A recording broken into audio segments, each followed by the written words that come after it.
honestly, it felt really, really refreshing to watch them, to watch the way they played, and also to see how much they enjoyed it too. And it bring back a bit of, if you like, some confidence, a bit of a swagger, and also when there's a new guy, when there's a new boss, everybody's looking to impress. So it bodes well for Thomas Tuchel. How about these vibes in England right now? It's quite a difference between how this window started with the kind of strong statements from Harry Kane to 4 guys scoring their first goals for England and probably feeling pretty good. What do you make of it?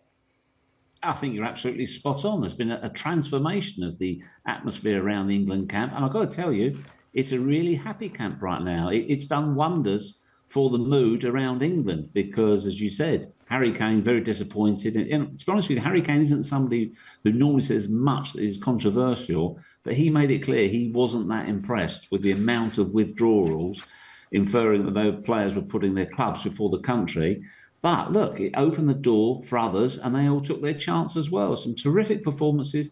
Lee Carsley has done a fantastic job, a really, really good job. I know it included a loss, a really good job in terms of preparing this group and has also, in his own words, increased the pool of players available to Thomas Tuchel when he starts on January the 1st. Honestly, the FA, they got a lot of criticism and in some quarters, justifiably, why didn't Tuchel take charge now? Why didn't he even come and watch the games? Why didn't he get involved?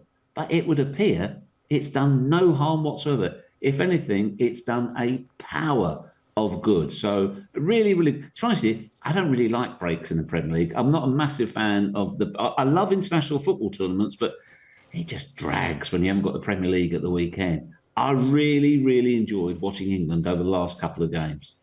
Geoff, so now that you mentioned Tuchel, I mean, he does take on England. He takes over England in the next international break, right? We don't have international football until March. So what can we expect? Maybe perhaps something different from England with Thomas Tuchel? Nico, the biggest thing that they talk about with Tuchel, will he play a 3 at the back? That's his preferred system. But I think also as well, it's been interesting as well, the talk around the timing, his late arrival, if you like. He wants to come in and make maximum impact. And the fact is as well now, there's no pesky playoff place in the Nations League for England to worry about. So he's going to come straight in.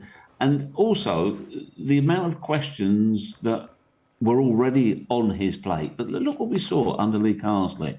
He omitted Harry Kane. He didn't drop him because Kane didn't play the game before. But Ollie Watkins starting ahead of Kane, how that stretches defences. Pace on both wings with Madueke and also on the other side, Anthony Gordon.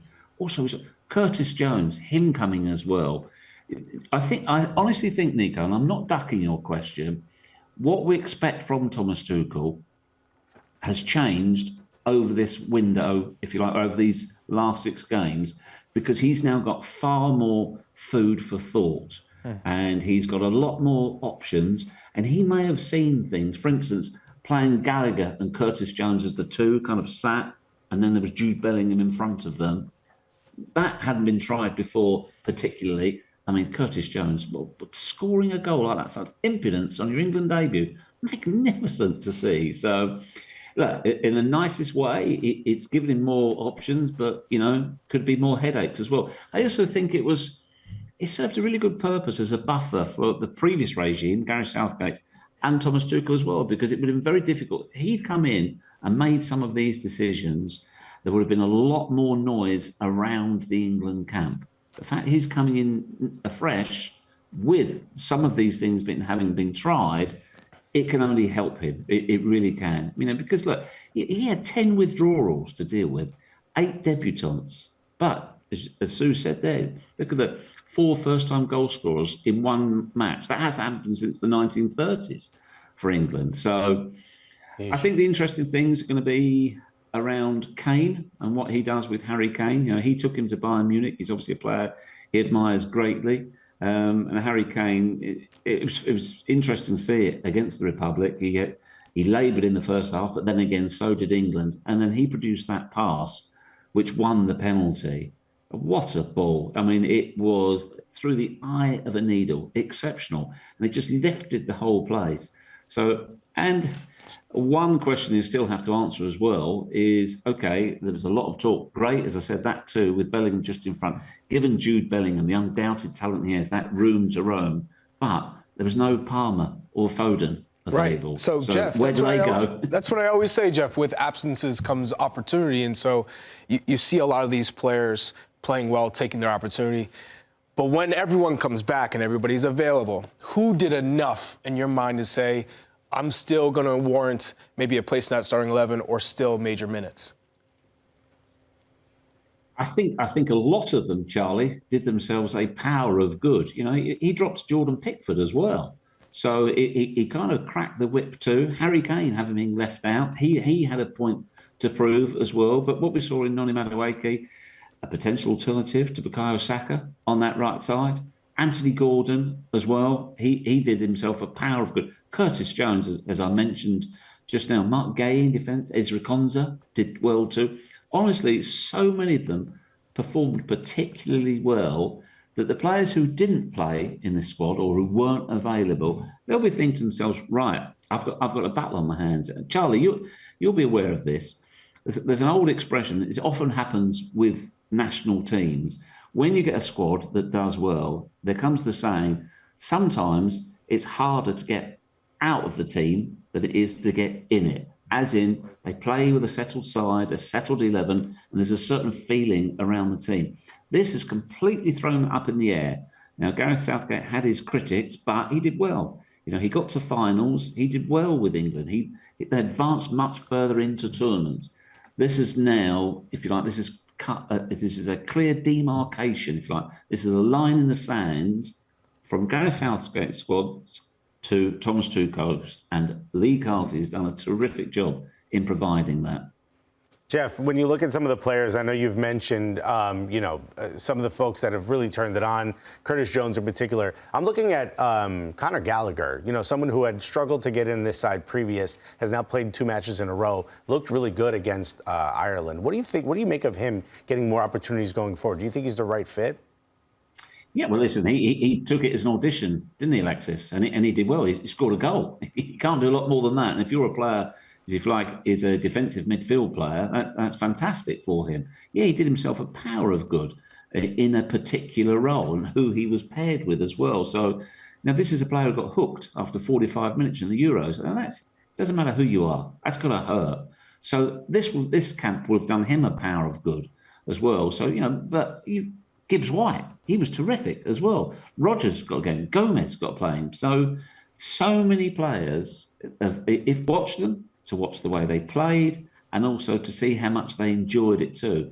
And it bring back a bit of, if you like, some confidence, a bit of a swagger. And also, when there's a new guy, when there's a new boss, everybody's looking to impress.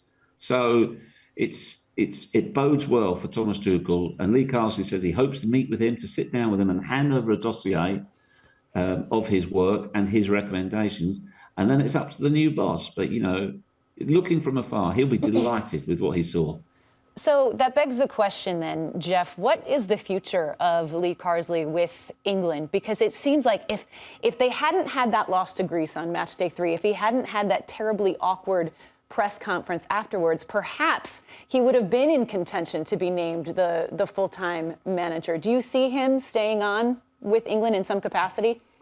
Yes, I do, Suze. I think he'll stay with the under-21s. He said he's looking forward to going back there. I think, to be honest, I'm not convinced that he ever really wanted the job himself. I don't think he was afraid of trying.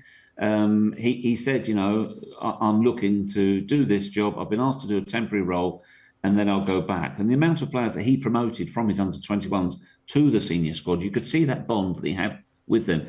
He has a really important job with the under-21s and within the FA. His stock has risen, no question. It may well mean that he gets offered jobs elsewhere too. That's potentially the case. But I think he really enjoys his role. I think he likes where he is at the FA. I think he likes developing players.